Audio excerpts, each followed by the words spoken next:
it was asked of me to describe briefly what to expect on coming into treatment. It's really important for me to transmit that the experience that will be occurred by a client coming here, we hope, number one, for this to be, whether it's their first time or their 10th time in treatment, for this to be their last time in treatment.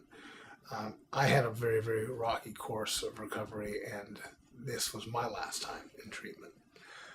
Things to expect. I think that there's a lot of myth out there. So what happens, and is this a form of torture or behavioral modification or boot camp, or is it a spa where we get your nails done and get a suntan? And I want to dispel some of those myths and kind of describe exactly what we are. We're licensed by the state as a behavioral health center, and we address and treat addiction in all forms. What we typically see is people that are coming off the street, for lack of a better term, meaning their environments where they were engaging in destructive, addictive behaviors, is that most people require a period of detoxification, actually medically monitored and assisted detoxification, ranging upon the drugs that have been used and the severity that they've been used for. That detoxification process lasts between 3 days up to 10 days on average. That is done in the care of 24-hour supervision and nursing, as well as with prescribed medications from our medical director. Typically speaking, after the detoxification process, we bring in our clients into our residential program, and this is a period of time that usually lasts for about 30 days, where they're just expected to start to develop healthy routines and behaviors, some of which are very, very, very foreign to people that have been engaging in destructive behavior for so long. Most of these behaviors are very, very welcomed by our clients as they remember some of the good memories of what it was like to actually sit down and have dinner with a group of people, to communicate, to exercise, to eat right, to sleep, to have fun again.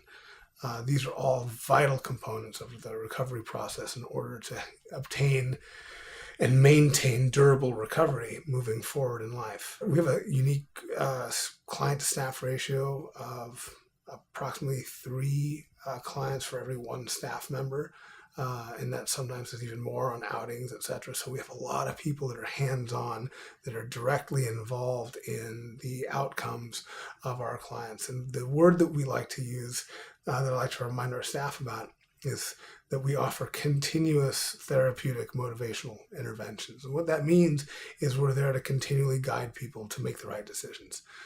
We don't take an approach of negativity or negative reinforcement. We're your cheerleaders. We're here to help you get to where you want to get and to obtain what you need to obtain. And we want you to be able to keep that for the rest of your life moving forward.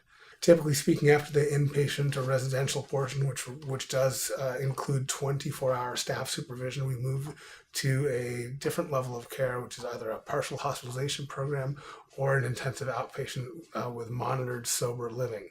So that includes between 3 to 6 hours of group therapy daily, and also there's social engagements and activities that occur outside of the typical treatment day. We have monitored sober living, so to make sure that we kind of have eyes on and the behaviors are still maintained and there's a safe, sober environment for people to live in. Most importantly, one of the things that we focus on is the transition out of treatment.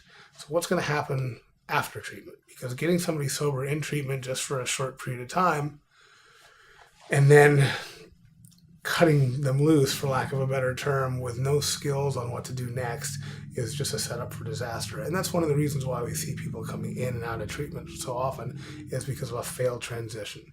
We start to work with that transition period directly after the residential component to enable a smooth transition moving forward in life, whether that be school or work or vocational school or reuniting with the family, whatever we can do to make that happen as a smooth transition. So essentially, the only thing that changes when you leave is your address. Everything else is the same. We have a long track record of success. We have alumni that come by and send us everything from thank you cards to holiday cards, and come speak to our active members here as far as offering them some experience, strength, and hope moving forward.